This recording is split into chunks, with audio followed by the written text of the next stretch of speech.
Welcome to the JTP Sports Podcast.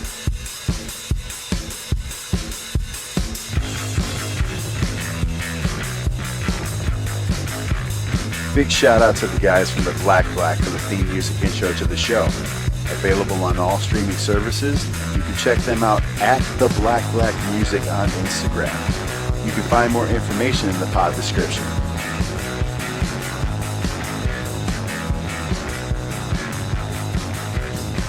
Welcome to the show. We got a full house today. We got Joey. How's everyone doing?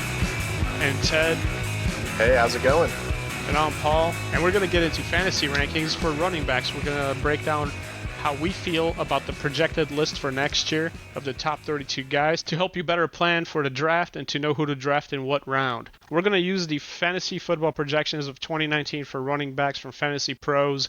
Joey, can you read me the top 10? Absolutely. So, in order, again, this is from fantasypros.com.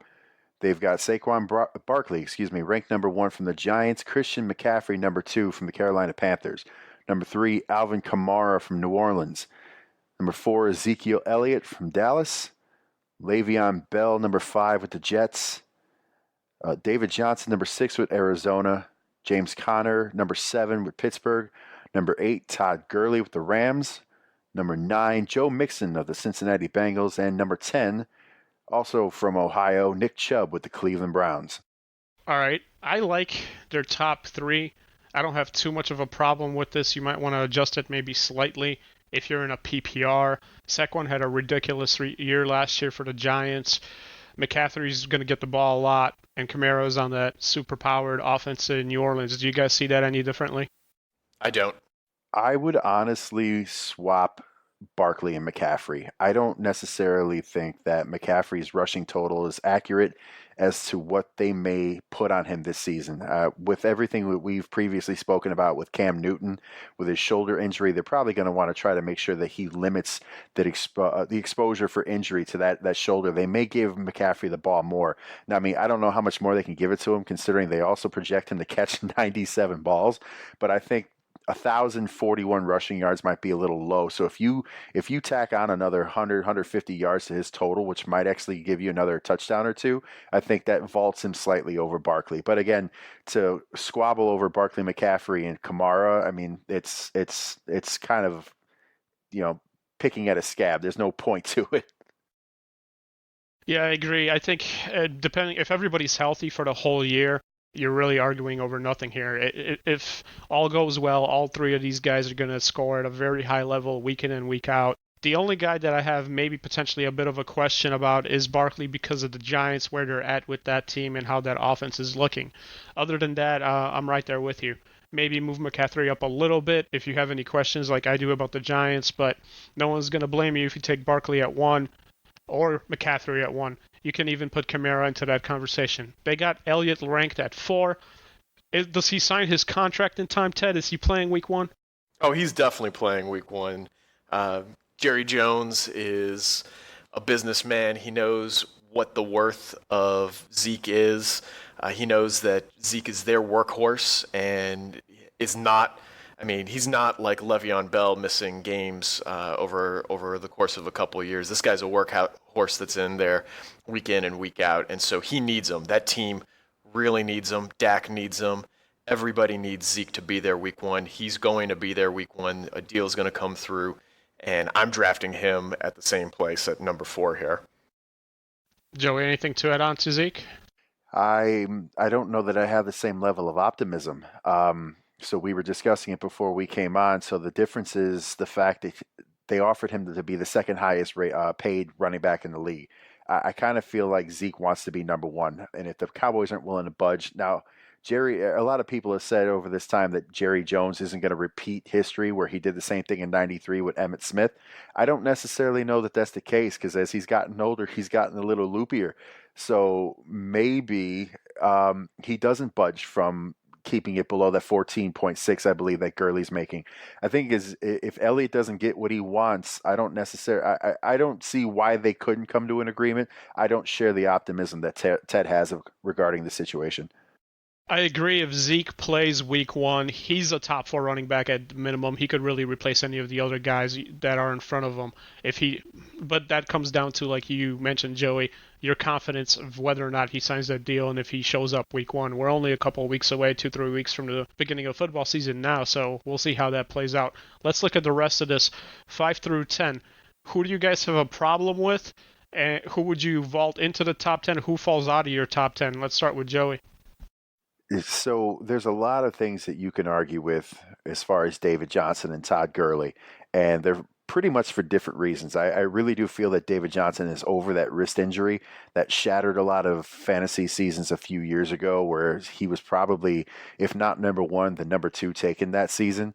And getting hurt that first game obviously killed a lot of people's fantasy seasons. I like David Johnson. I think the talent is there. There's no question how good of a runner and receiver he is. The issue comes down to something we discussed previously about the quarterbacks, and it's how good Kyler Murray is.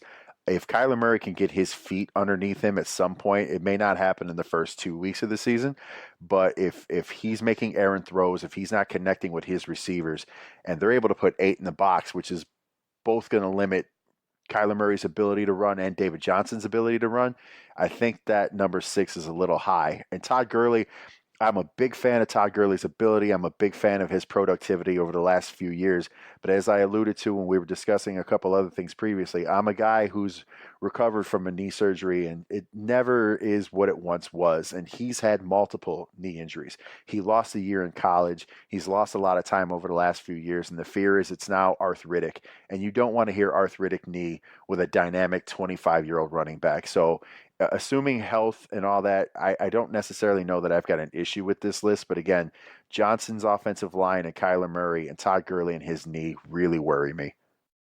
Yeah, I definitely agree on the Todd Gurley piece. I think if he is available at the end of round 1, especially at the beginning of round 2, it's going to be very, very hard to pass on him just based on history. But I mean, he is a guy who, with that arthritic knee, could have some serious problems.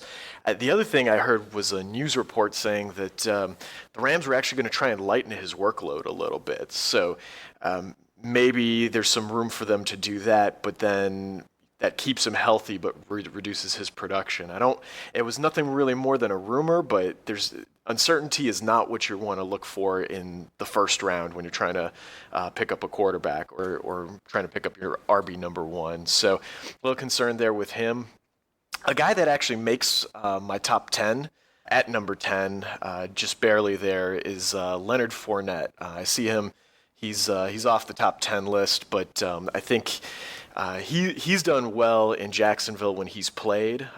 They've got Nick Foles there this season, and I think with Nick Foles passing to Leonard Fournette, and with Fournette running out of the backfield there, that he's going to be primed for an uptick. And I think he's going to be a good, consistent guy as long as he could stay healthy. So I bumped him up on my list, and I've got him at about the number 10 spot there. Yeah, just to add on to Johnson and Gurley, I'm staying away from both of those guys. I don't trust, to add on to Joey's point, I do not trust the Arizona offense the way I've seen it look so far. I have no idea what's going to happen there. I'm not using a 5th, 6th, or 7th pick on David Johnson and hoping for the best. I think there are better options. Gurley, like you mentioned, Ted, if they're going to lighten his load, I'm not touching that guy in the top 10 either. I have no idea what we're going to get out of him. If he does have an arthritic knee, he might be on his way down, and he might end up being like a top 20, maybe running back this year. Another guy that I think is slightly too highly rated in the top 10 may be Joe Mixon from Cincinnati. I don't know what the hell is going on with that team. He might end up doing what he did last year. He was ranked 9th, and that's where they have him projected. I just don't trust that team. I think the other teams in the division are better. Well, maybe with the exception of Baltimore, but they still have a pretty good defense. Speaking of that, Joey, where does Lamar Jackson rank in your top 10 running backs? Well, it depends on are we just talking about rushing yards, or are we going to throw in the passing yards too? Because I think that vaults him up in top 3 consideration for running backs. I'm just messing with you. Let me go over a couple of guys that I'm really high on in the top 10 or can maybe squeeze into it. I think Le'Veon Bell comes out firing on all cylinders this year, I think the Jets look better than they did last year. I wouldn't be surprised if he ends up being a top 4 running back by the end of the year. Another guy that I really like is James Conner. Conner, if you look at his stats compared to Bell's previous season, he actually rushed for a better clip per carry than Bell did. If this guy gets more looks in the passing game, look for him to replicate what Bell did a couple of years ago, and I believe Conner did miss a couple of games last year. I really like him in your mid top 10, maybe between 5 and 7. I think that's a great spot for him if you can get him if it flips around to round 2 and James Conner is sitting there. I would have a very hard time passing on him. Nick Chubb moves up the list for me. I think he's ahead of Mixon and Gurley and Johnson. I'm not taking any of those 3 guys in front of Chubb. Another guy who I really like and I would pick over any of those 3 guys is Damian Williams from KC. I think he's going to be more of the featured guy now with Hunt officially, out of that team's picture. One of the backups is also left from last year. He's by far the best option they have. I think he's going to be included way more in the passing game. He's going to get more carries. He's probably going to average something like 12.5 to 15 a game at least with the average he had last year. Watch for him to break 1,000 rushing yards and maybe get something like 75 balls in. So I think your point of view on Damian Williams is absolutely crazy. Maybe not Lamar Jackson crazy, but it's crazy, and I'll tell you why. Andy Reid came flat out and said last week that he's going to be going with a running back by committee. Now, a lot of coaches use that as kind of a smokescreen as to what they're really going to do, but Andy Reid's never really been a coach who goes out in the media and tries to deliver false information to kind of get people to think one way when it's another. I fully believe that he's going to lean on all 3 of these backs. Carlos Hyde is a very much a north-south runner. He's going to hit a hole and he's going to go through wherever. So he'll be more of a short yardage guy, but he could also be somebody. He's going to poach a lot of touchdowns. So that's really going to impact. Yeah, that is a worry. I agree with you on that. Yeah, and then the rookie, the other Williams they've got, who's a rookie, he's really impressed in camp so far.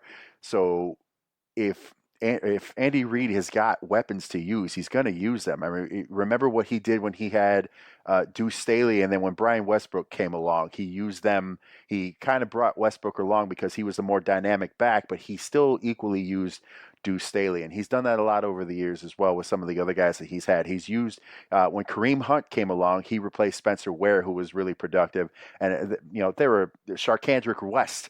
I mean, Charcandrick West was a productive member of that offense. So Andy Reid knows how to. Well, go ahead.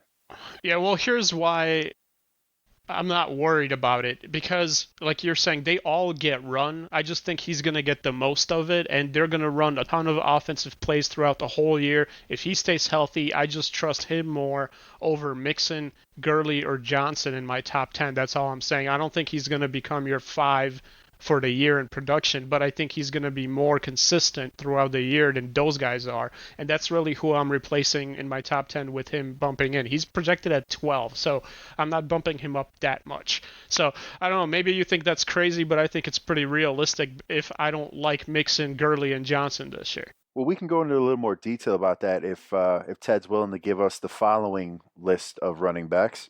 I would love to do that. Let's get into number 11, Dalvin Cook. Number 12, Damian Williams. Number 13, Melvin Gordon.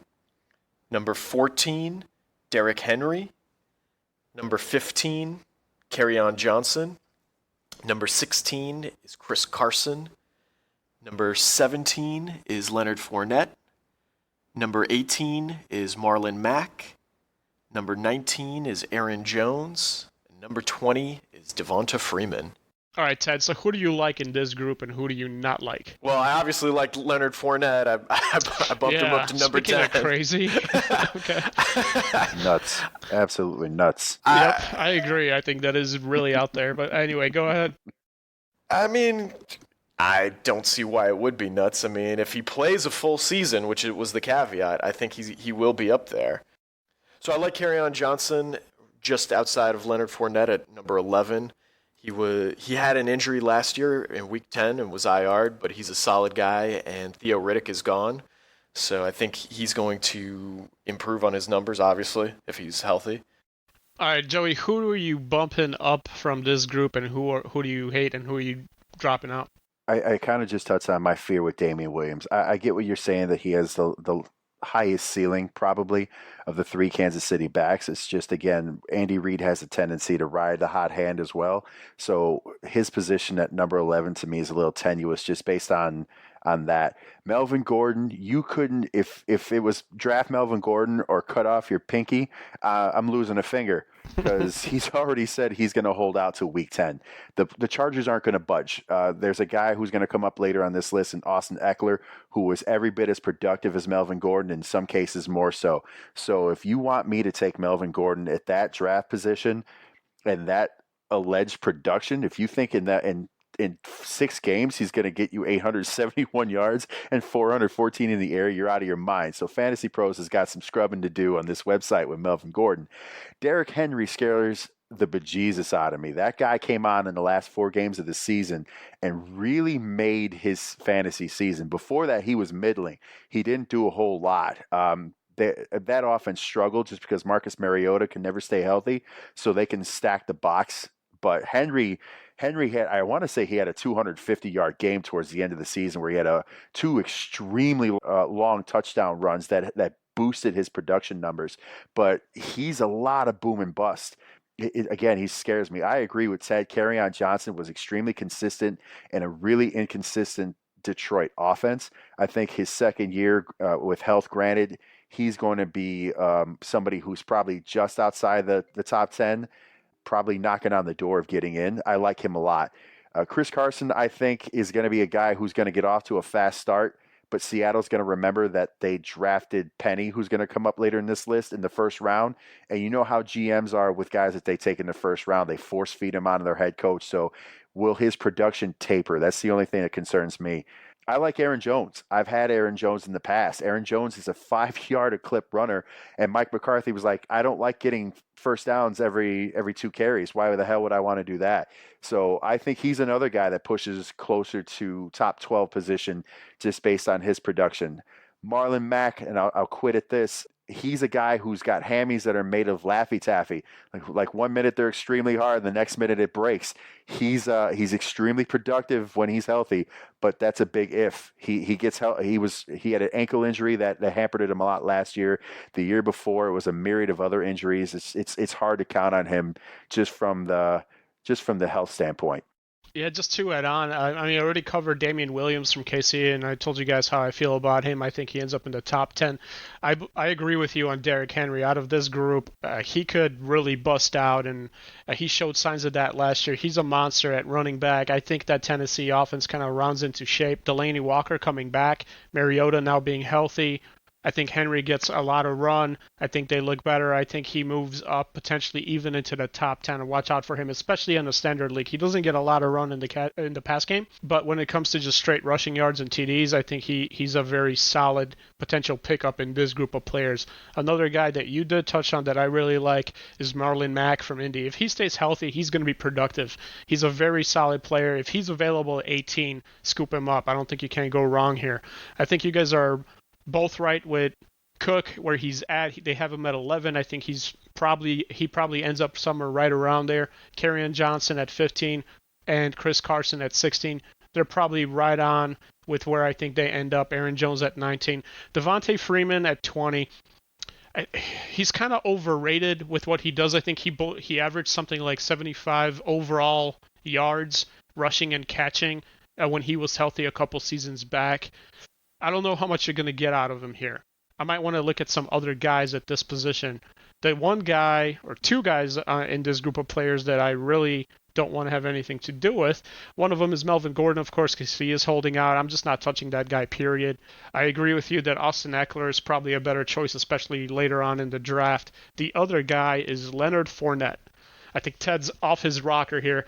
I have no idea what's going to happen with Jacksonville, but to think that this guy is potentially a top 10 guy because Foles is coming in, I mean, look at the rest of that offense and how that team played last year. I like some pieces on their defense, but when it comes to the other side of the ball, I have zero trust. I'm not touching Fournette. If it comes down to Fournette or Derrick Henry or Chris Carson, I'm not picking Fournette over either one of those guys, and I think there's better options behind him based on this list, like Aaron Jones or Marlon Mack. Ted, what do you think of that?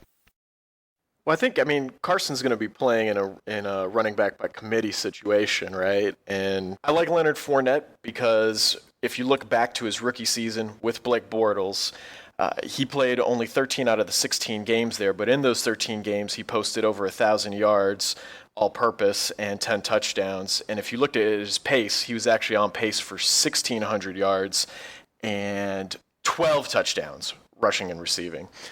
So I think with Nick Foles being in there, that's going to be a huge upgrade over what Blake Bortles had in that offense. And I think it's going to improve Fournette's stats for this year. Yeah, I don't have a question about this guy's ability. I just have a question about that team. That's why I would stay away from it. Maybe you are definitely more confident with what Jacksonville and Leonard Fournette is going to do this year than I am. Joey, what do you think of Fournette? I am a guy who has had Leonard Fournette in his dynasty league the last 2 years. I actually traded Cam Newton to get a top pick, and my top two picks were McCaffrey and Fournette. So I believe in Fournette's ability. Again, he's just a guy he's another guy with hammy problems, and I don't know how I feel about a running back that, I mean, I'm not getting rid of him. He's still one of my starting running backs, but I just have a problem with his availability. I think Ted's a little higher on Foles' ability than the two of us are, Paul. So I think that plays into part of his decision making. I don't necessarily know that he's a bad pick where they have him projected. Again, he just strikes a little fear in me because his availability comes into question. The thing Fournette has going for him is his backup right now is Alfred Blue. And anybody who's picked him up from his years in Houston knows that, blech. That's all I could really say about Alfred Blue. He'll have a game where it's like, why doesn't he get more running time than Lamar Miller? And then Lamar Miller gets hurt and Alfred Blue starts, and then you remember why Alfred Blue is a backup. I get Fournette being a guy and being where he's at on these rankings. Again, his injury history scares me. All right, I'm going to present you guys a couple of beer bets here. Oh, boy. Because we got Damian Williams, who I'm getting hated on about. I'm saying he's going to be a top 10 guy this year. Who's betting me on that? I'll take that. Joey? I will also take that bet. All right, perfect. I'll be drinking a lot of beer, guys, at the end of the year. Damian Williams in the top 10. The other one we're going to have to go after here is Leonard Fournette and Ted. Ted's got him in the top 10. I'm saying that does not happen. You want to bet us on that, Ted? Ooh, that is enticing because it's based. Stand by your boy, Ted. I know. Well, the caveat there was that he plays the whole season. So. Well, it's a caveat for all these dudes on this list. Oh, well, yeah. Breaking news: fantasy football stats are based on health. Nobody knew that before. Right. We're not saying that, in case he only plays half the year. Yeah, obviously. I do think he's going to be healthy for the whole season. I'll take the bet. All right, cool. We got Ted saying Leonard Fournette's going to be a top 10 guy. We got beer bets going against that. And these guys think I'm crazy and Damian Williams is not going to be a top 10 running back this year. We're betting beer on that as well. But let's get into the bottom part of this list, 21 through 32. At 21, we got Josh Jacobs from Oakland, Sony Michel from New England at 22, the rookie David Montgomery from Chicago at 23, Mark Ingram at 24 from Baltimore, Philip Lindsay from Denver at 25, Lamar Miller from Houston at 26, Kenyon Drake from Miami at 27, Tevin Coleman from San Fran at 28, James White from New England at 29, Darius Geis from Washington, 31, Miles Sanders from Philly, 32, Austin Eckler from the Chargers. Joey, who do you like? Who do you not like in this group of players? I am not sharing Ted's optimism of Sony Michel, and it has absolutely nothing to do with the kid's potential. I really think he's talented. I really think he's a capable runner. It all comes down to Ted and his sage knowledge of health. So to start the season, everyone in New England's going to be healthy. So that's Sony Michel. That's James White. That's Rex Burkhead. That's the rookie they drafted out of Arizona, whose name is escaping me at this moment. They have a lot of options out of the backfield. So for me, that's actually going to take away from Sony Michel's productivity. Again, I like him. I think all things created equal, he's a guy that should get the lion's share of what they do, but that's not what Belichick does.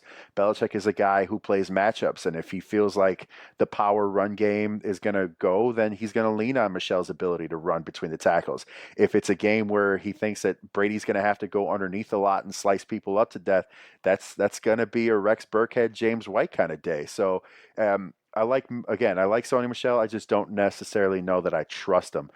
So you've got in this section a couple of rookies. You've got Josh Jacobs from Oakland out of Alabama. You've got David Montgomery from Iowa State. And then you've got Miles Sanders from Penn State. So it all depends on where you think those guys are going to fall on their depth chart. Josh Jacobs, for those of you who have been watching Hard Knocks, knows he's got the keys to the car right now. So he's a guy who you could probably lock in where he's at and be comfortable with it. What's Nagy going to do with Montgomery? And what are they going to do in Philadelphia with Sanders? I actually like Sanders. I think he's going to stand out ahead of everybody else, including guys like Jordan Howard, the ageless Darren Sproles down there, and everybody else they've got. I think Sanders winds up being the most productive Philadelphia back.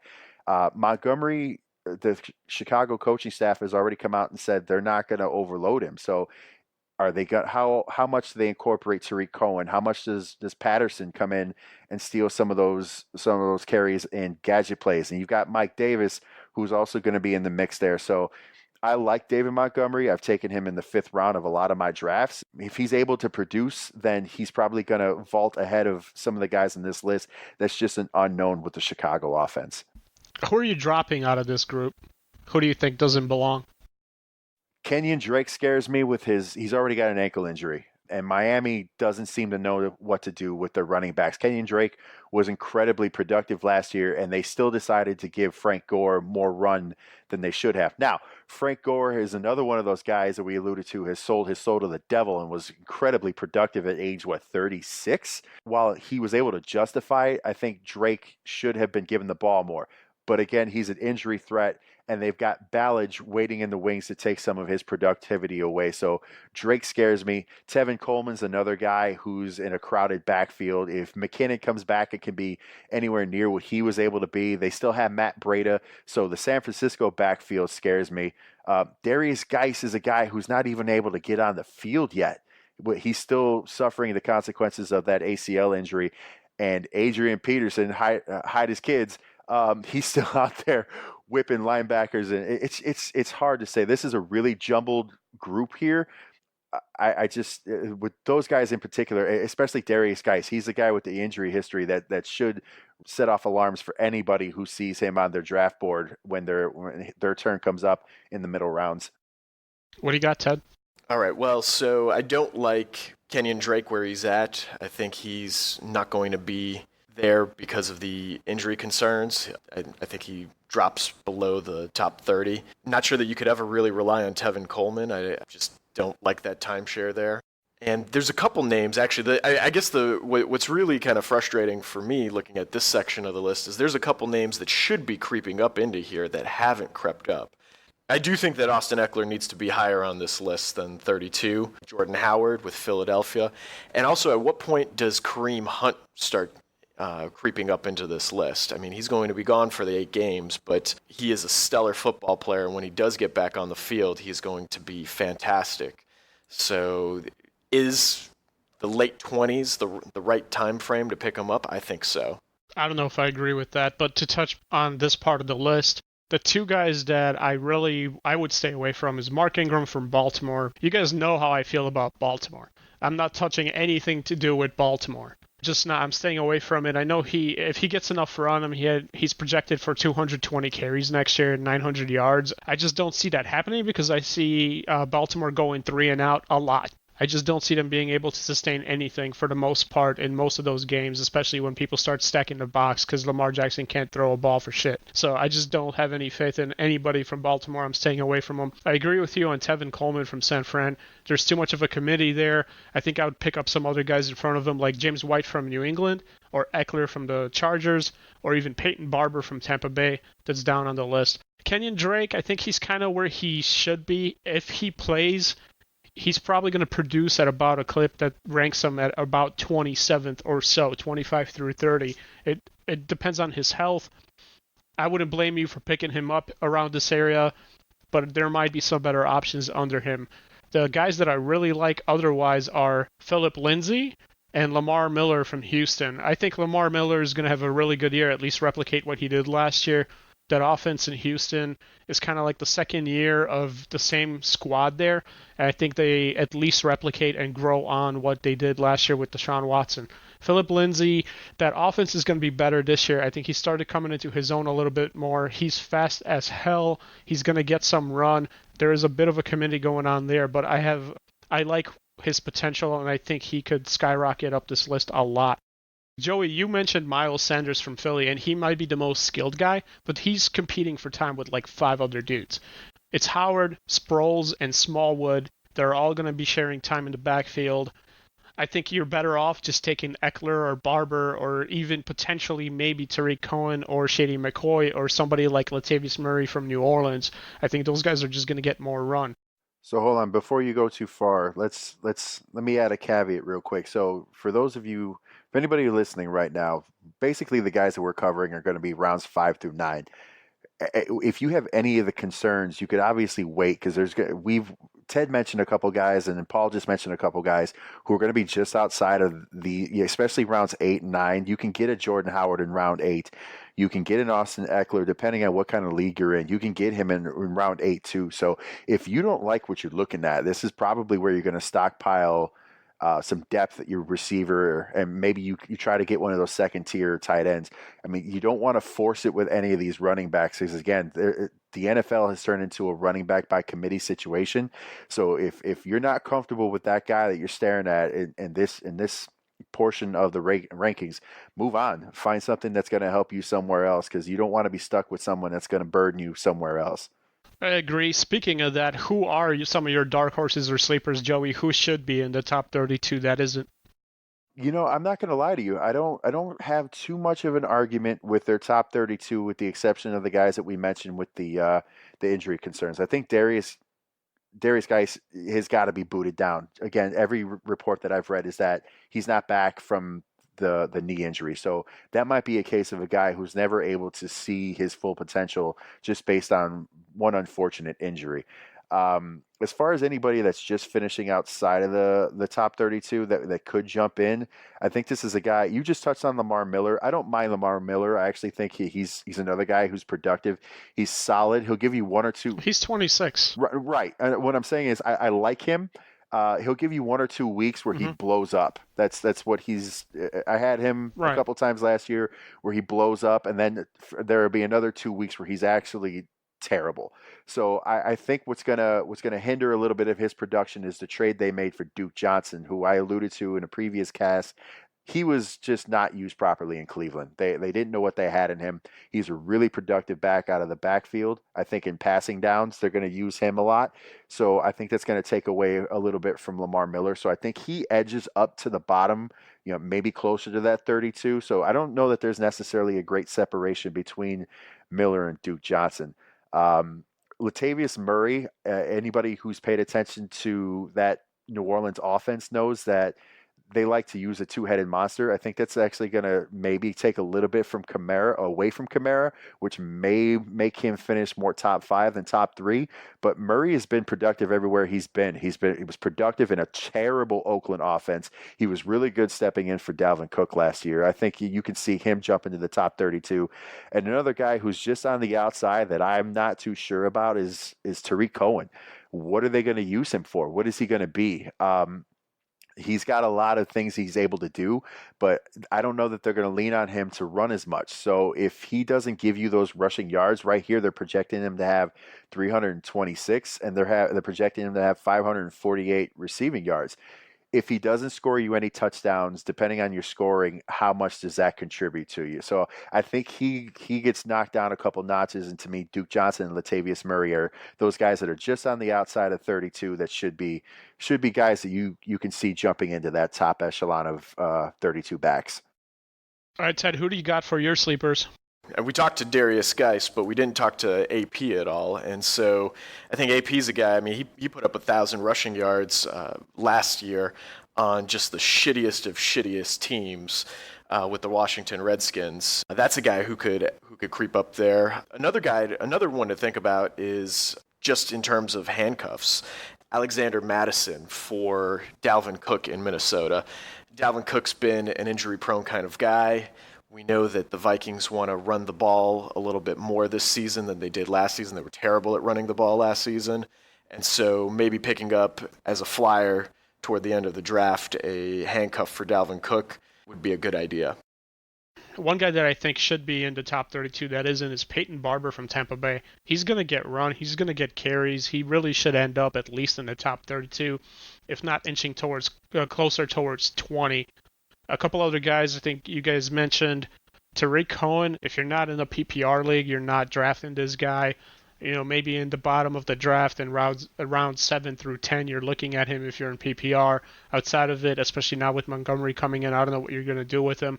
Kind of the same thing with Latavius Murray. Look for him to replicate what Ingram did last year with New Orleans, but I wouldn't be looking for anything other than that. A couple other guys that might move up a little bit. Shady McCoy, if he's healthy, he probably gets the ball a little bit more than he did last year. I think in the second year with Allen being at quarterback, that team starts to perform a little bit better overall on offense. Benjamin is now gone, which is probably addition by subtraction for them. I think John Brown is taking his spot. I just feel like that team's going to be a little bit better this year. You guys brought up Jordan Howard. I don't know about Jordan Howard. I can't trust anybody in Philadelphia to produce on any kind of a regular basis. If I'm looking for somebody on a flex or a bye week or something like that, I'm most likely staying away from Philadelphia running backs unless I have no choice. I would be looking at somebody like Cohen to to drop in there and hope for the best, or even like a Murray or something like that in front of them. Yeah, we're talking like RB3 with Jordan Howard, basically. Yeah, for sure. Even as a sleeper or just as a bye week substitution. Another guy was Duke Johnson. I think, Joey, you brought him up. Between him and Cohen, I think I'd go with Cohen. I don't know how much faith I have in Johnson. I do agree with you that he was misused in Cleveland, as most people were. Most players that they've had over the last decade have been, right? I just don't know how much time he actually takes away from Miller. At best, I see him as being like a 25% of the time guy, maybe a third of the time guy. He's going to get a bunch of run on third downs just in the passing game, but that's probably it. I think Miller still handles the ball most of the time. Let me ask you guys a question because you brought him up. Ted, you brought up Kareem Hunt. So he's not going to play till week 9, I believe. Right, the last week. Yeah, the last half of the season. That's correct. Yep. Yeah, I mean, some people will definitely bite on that and draft him, but I don't think you get anything out of that guy this year because Chubb's in front of him, and as long as Chubb is healthy, he's a really good running back himself. He's already going to be ingrained in that offense halfway through his second season. I just don't see Hunt making much of a difference at all. I mean, maybe for a bye week scenario late in the year, but I wouldn't be drafting him. I think most people are going to stay away from this guy. What do you guys think of that? What are you talking about? They went after a guy who they knew was going to be suspended for a significant amount of time this year, right? So, yeah. I mean, they're in my mind, they're definitely thinking that he's going to be a big-time contributor and a big part of their offense when he does hit the field. I mean, so you're saying he splits carries with Chubb once he's back? I just don't see that. I think they'll use him in other ways too. They'll probably break him out in a wide receiver spot, but as a running back. And so I think he's still going to get the production with passing yards. And yeah, I mean, like they're going to throw him in the backfield there just as a running back, just to make sure that he's not always in a passing situation. So are you actually looking seriously at drafting him for half a season of potential production based on speculation? I mean, if you're talking about, I've already got my RB1, my RB2, my week in, week out starters, and now I'm looking at, filling my bench up, then it starts becoming enticing. When do I pick up Kareem Hunt? Probably RB3 would probably be a little too ambitious for that, but if you don't jump on him, someone else might. So there's always that piece to it. But I put him right there in the RB3, RB4 category. Joey, are you taking a bite on Hunt? What I'm currently doing is trying to finish this bottle of whiskey after listening to that nonsense. RB3, RB4 is wow. And I only say that because of the suspension. I think that losing that much time and then having a guy in the backfield with him like Chubb is not going to afford him the opportunities. Obviously the talent is there for him to kind of give you those numbers, but I'm going to defend you on this, Ted. I do think, Paul, that when he comes back, assuming that he comes in and he doesn't show any physical uh, his inabilities to kind of get into the flow of the offense, I think he is going to start to split time with Chubb, just because remember where they play. Cleveland, Northeast Ohio, towards that time of the year, the weather's going to start to be awful. So what are they going to do? And that's kind of why I gave Ted a hard time about thinking that Baker's going to be as good as he is. They're going to need to run the ball. They're absolutely going to have to run the ball that time of the year. The weather is completely unpredictable. It's a very, very difficult place to play. So they're going to need Hunt to come in and complement Chubb. And I think that's where we were saying that's going to ding Baker. So will he be able to be that productive? Yes. Is he going to have all those opportunities to be RB3? That's asking a lot for him in that short period of time. Yeah, I just don't see it. I agree with that too. I just don't think even if he splits carries towards the end of the year, there are so many toys for Baker to throw to in that offense now. You have a first-year coach. I don't know what's going to happen with that team. Obviously, they're winning 50 Super Bowls according to Ted, but in reality, I have no idea what you're doing with it. I would not draft him. If he's available in free agency at that point of the year, but you're not hoping for this guy to be your bye-week fill-in. How is he going to surpass Chubb at any point in the season? Best case scenario, he splits carries at week like 10 or 11, maybe. But you're drafting a whole bunch of other guys before you even, like in my mind, think about picking him up. I would have to have a very deep draft at like round 14 or something, where I've already got my running back 3, potentially even 4, and he's just a Hail Mary at the end of the draft and hope for the best. I do think that somebody will grab him, but I don't think you should be expecting anything from him, really.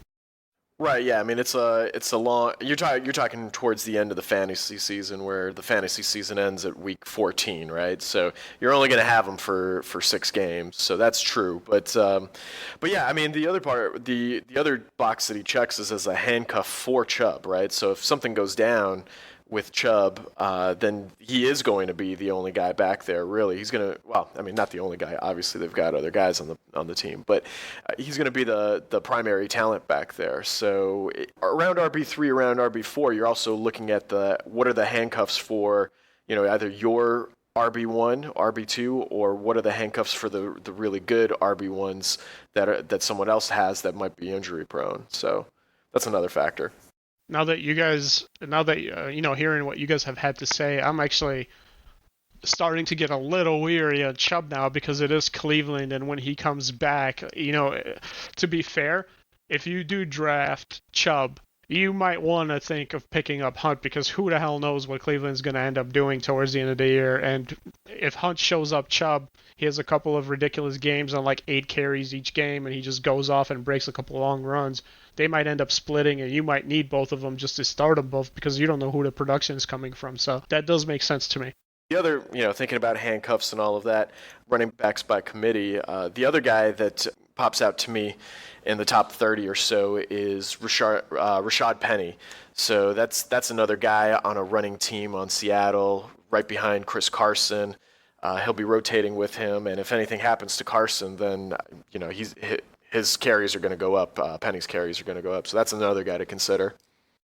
I think Penny's is going to get a bunch of usage anyway. It is a committee up there, and they run the ball a lot. Plus, there is nobody to throw the ball to anymore. I mean, you got Lockett left, you got Metcalf. He's going in for surgery on his knee right now, and we don't know what's going to happen with him. There isn't really anybody else on the outside there for Wilson to throw to, so they're probably going to run the ball even more this year. That's something to definitely consider. He might be ranked a little low on this list at 37. Joey, any final thoughts? Yeah, let me give you guys, for those of you in a league that have a flex, leagues that make sense, there's a couple guys I can throw at you that you could either have as a handcuff for your RB1 or use as a flex just because of what they offer you as far as their dynamic playmaking ability is concerned. And one guy is Nyheim Hines, the backup in Indianapolis. Again, as I alluded to, Marlon Mack can you trust him? If he's able to give you a full season, then you hit a home run with this this not top if he's borderline RB1 with his ability. It's just he's never healthy enough. That's why he's usually saddled with that RB2 title. But Nyheim Hines is able to step in. He's not quite the runner that Mac is, but he's a really, really good receiver out of the backfield. So even if Mac is healthy, you could use him in a flex situation. You might run into a game where he's got 4 catches for almost 50 yards and he may give you a touchdown here and there on the ground. That's a pretty solid contribution out of your flex. And here's another guy behind a legit RB1. We already talked a lot about James Conner, and I touched on this guy when we were going over weapons for Ben Roethlisberger, and that's Jalen Samuels. When James Conner got hurt last year, Samuels stepped in, and he didn't blow the roof off the place, but he was really, really productive. He was a guy that got you about 70 or 80 running yards, and then he got you another like 40, 50, sometimes 60 receiving yards. He is a converted tight end who had the speed to make the transition into the backfield.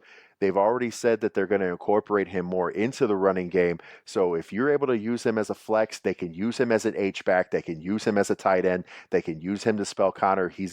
I think he's going to siphon some of Conner's productivity for the season. I think he's that kind of a talent, and they already see that in him. So if you have him as a flex, if you have him as a handcuff, I think he's a guy that you could safely roster and probably keep on your roster for the entire season. All right, Ted, give me your touchdown vulture of the year special. Ooh. Yeah, I remember Kerryon Johnson got touchdown vultured a ton last year. I wonder if I don't know if that's still going to hold true this year, though. He's going to get vultured, so don't steal my guy. Oh, that's who you both. Wait, what? You're both thinking that. I just threw him out at first. Yeah, C.J. Anderson is probably a good call. Yeah, C.J. Anderson is going to probably touchdown vulture Kerryon Johnson the way what's his name did last year. Okay, so you got C.J. Anderson. Joey, who's your vulture? I mean, if he wants to take C.J. Anderson, I can reasonably make I know you're not crazy about Mike Davis the way I am. I can make an argument for him being a touchdown vulture. I can go down the line and find guys. I agree with Mike Davis being a good call for a touchdown vulture. I'll give you guys another one. The muscle hamster in Oakland, Doug Martin. I think he's going to take a bunch of touchdowns away from, what's his name? Josh Jacobs, yeah. I think those are all solid picks. Those guys are, the more experienced, bigger backs that are going to go in there to get those short yardage situations, especially closer to the goal line, and they're all backing up younger players. So I think those are a pretty good calls. So you got C.J. Anderson as your touchdown vulture special, Ted. Joey, you got Mike Davis in Chicago, and I got the muscle hamster Doug Martin in Oakland. Well, there it goes, guys. That's our breakdown of the running back position projections for next year. We incorporated our rankings in terms of where you should draft them, or at least where we think we would draft these guys, who we like, who we don't like. Thank you for tuning in and listening.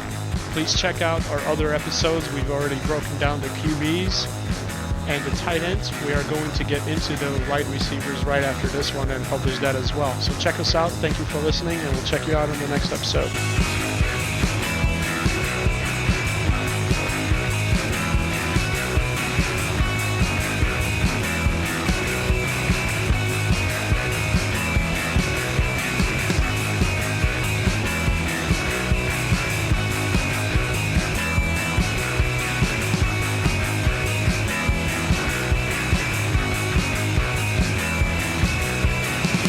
Such a simple plan to follow.